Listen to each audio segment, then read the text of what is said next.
Welcome back into the Sports Source. This segment brought to you by Madisonville Marine. It's boat season in East Tennessee, and for the best selection of new and used boats, Bob Hodge, you got a used boat from Madisonville Marine. Do you like it? Today's my anniversary, and if somebody said pick.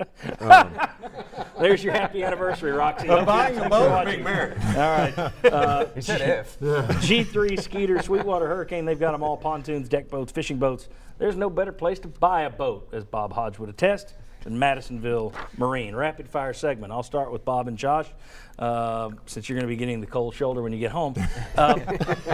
Offensive lineman Marcus Tatum said of fellow offensive lineman Trey Smith this week, quote, "He's just a monster. There's nothing more to it. He's been blessed with size and strength and smarts, and there's nothing else you can really ask for out of a 5-star. Oh, yeah, he's one of the most humble 5-stars I've ever met." Is it a luxury for Trey Smith, though? I mean, he's sound by all accounts. He's the real deal as a 5-star. Is it a luxury if he starts, or is it a necessity that he starts this year? I'm going to go with luxury, Josh. I'm going to say that it's going to end up being a necessity because I think he's going to win a starting job. But if he doesn't, and let's say it's not because of injury reasons, I think it could be a good sign because that means a really good fall camp for guys like Brett Kendrick, Chance Hall, Jack Jones, because Trey could play inside or out. And I think if he does start, I mean, you're looking at, 3 years, maybe 4, depending on how good he is. And I think that is a great thing. But if there's somebody better, then let the better player play and let things fall out. So I think it's a luxury if he gets to start. I agree with you. And a good thing. I think it's a very good thing if he is ready to start, because then that allows you to move a lot of those other guys. You've got more depth in guys who can move around and play different positions. Mike, you're laughing at our answers. No, I'm laughing. No, you're laughing at our answers. What's up? No, I think I'm laughing at the question you're about to ask Chuck and I, because I already know we're going to get off track here. We just did. Okay, Mike and Chuck. Receivers coach Kevin Beard said of Jauan Jennings, quote, "He is giving us everything he has, and ultimately he's going to take us to a championship caliber team." Are you buying that Jauan Jennings is going to be a championship caliber leader for Tennessee? I'm going to say yes and no. This is the problem.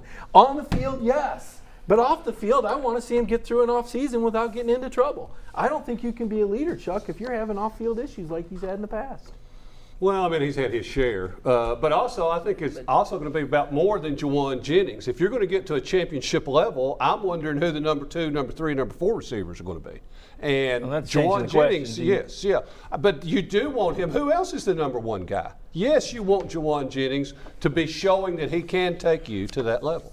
I buy it in terms of his talent. I think he's clearly the best guy. Made in the past. Yeah, the only issue I would have is he's the first guy in. He's the scrappy guy on the team, which is okay as long as you don't step over a line at some point. If he's got the shortest fuse, and by most, when you look, first guy in on every scrap is Jauan Jennings. If you've got too short a fuse and it costs you playing time at some point, then that hurts you. But I'll buy it as a player. And that one of the reasons he's one of the few offensive guys on special teams. Wasn't he getting some of those scrappy kind of things going? It wasn't all defensive players. He's a tough guy. Yeah. Well, and look, there's something to be said for that. What I'm saying is don't step over the line. Right. So Take up for your buddy, but don't get a flag. Exactly. Slug a guy when nobody, give him the business when nobody's looking. All right. When we come back, are there concerns with the quarterback race? We'll talk about that. We'll also talk about Derek Barnett and Butch Jones going to the NFL draft and a colossal waste of money. We'll discuss that too. Come on back on the Sports Source.